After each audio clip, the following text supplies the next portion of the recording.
आधी एक घटना घडली, त्या घटनेनंतर पवार साहेबांनी जे काही घडलं होतं तो प्रमादा पोटात घातला, तरी मानाचं पान दिलं, मानाचं पान दिले तरी तसं झालं.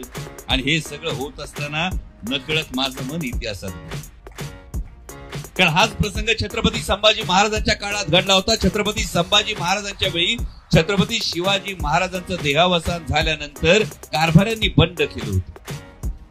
कारभाऱ्यांनी बंड केलं होतं. त्यावेळी हंबीरराव मोहितांनी हे सगळं बंड पलटवलं होतं. कारभाऱ्यांना जेरबंद केलं होतं सुनावणीसाठी. म्हणजे कारभाऱ्यांनी बंड केलं, त्यांना जेरबंद केलं आणि अटक करून संभाजी महाराजांसमोर उभं केलं. तेव्हा छत्रपती संभाजी महाराजांनी त्यांना माफ केलं आणि मानाची सगळी पदं परत दिली. पुन्हा त्यांना कारभारी बनवलं.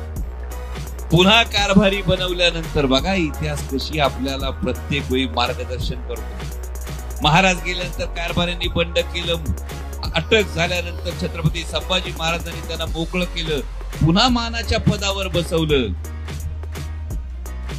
पण दिल्लीचा शहजादा आला आणि कारभाऱ्यांनी परत बंड केलं.